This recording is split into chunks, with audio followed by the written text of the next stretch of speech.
Un homme de la cinquantaine passée, du nom de Balthazar, marié, père de 6 enfants, a touché intimement près de 400 femmes sans se protéger et a filmé ses ébats avec ces dernières.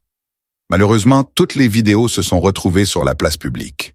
Dans ces conquêtes, en plus des anonymes, on y trouve, paraît-il, des femmes mariées à des hommes d'un certain rang social, des filles de dignitaires, des femmes influentes, des femmes qui ont un nom en quelque sorte. Toutes ces femmes, apparemment, ont été toutes consentantes pour faire ce jeu de bas de ceinture. Aucune, paraît-il, ne semblait avoir été contrainte à ce jeu. Les commentaires vont bon train. Qu'est-ce qui a pu bien attirer ces femmes, au point où elles se sont offertes sans se soucier de leur santé et de leur honneur? Est-ce l'homme dans son humanité, qui est aussi fort et impressionnant, ou les esprits démoniaques en lui, au cas où ce monsieur se serait donné à une pratique spirituellement diabolique de haut niveau, en attirant à lui toutes ces femmes comme des moutons de Panurge, dépossédés de toute force intérieure pour faire valoir leur raison, de leur liberté de choix, de leur sens critique des choses et des situations, de leur capacité de réflexion à prendre elles-mêmes la décision de faire ou de ne pas faire. Ça voudrait dire que ces femmes n'ont aucune assise spirituelle, aucune couverture spirituelle, aucune connexion véritable et sérieuse avec le divin. On peut dire qu'elles ont été traînées comme des brebis sans propriétaire, sans berger, toutes autant qu'elles sont, célibataires comme mariées. Qu'est-ce qu'il a pu bien utiliser comme appât pour arriver à cette fin aussi dramatique pour mes sœurs? Son apparence chic et soignée, son sourire, son argent, son pouvoir, son éloquence, des cadeaux, son savoir-parler, son savoir-être. Qu'a-t-il utilisé pour arriver à faire autant de dégâts, pour faire sauter tous les verrous de la censure morale en ces femmes? Quoi qu'il en soit, je déduis que ces dames n'étaient pas dans le bon enclos spirituel.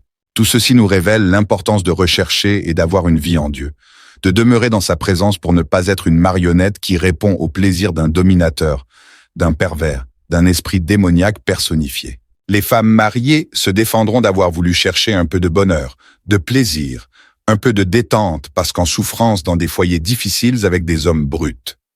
Mon intention n'est ni de leur jeter la pierre, ni de les livrer à la colère divine, mais reconnaissons qu'elles ont manqué d'intelligence, elles ont été d'une naïveté qui frise la bêtise, elles ont manqué de respect à leur propre personne, et aussi à leurs époux.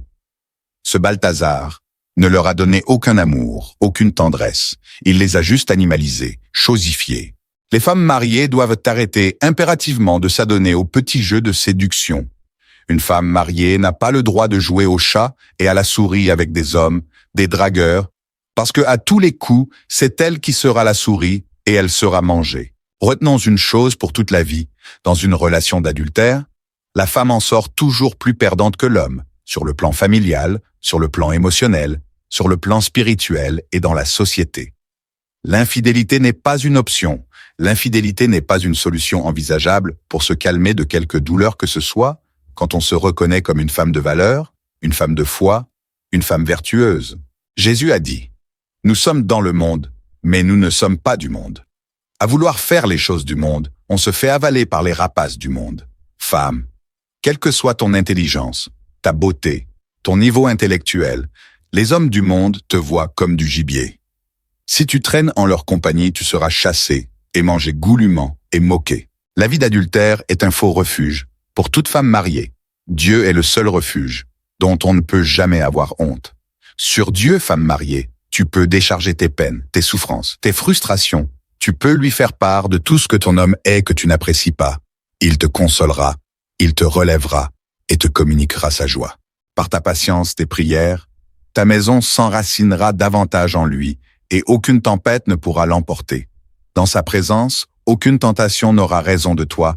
Aucun homme ne réussira à enflammer ta chair et t'attirer dans le désastre du péché. Celui qui fait de Dieu son refuge échappe à tout danger quel qu'il soit. Dieu bénisse toutes les femmes. Que toutes celles qui ont été consumées par Balthazar puissent renaître de leurs cendres pour une nouvelle vie digne. Notre Seigneur dit à chacune d'elles, « Va et ne pêche plus », comme il l'avait dit à la femme adultère en Jean 8, verset 11. La vie, ce avec quoi elle se construit, ceux avec qui elle se bâtit, la source spirituelle qui l'arrose, détermine sa beauté, sa qualité, son impact sur soi et sur les autres. Essence de Vie vous le rappellera sans cesse, Telle est sa mission.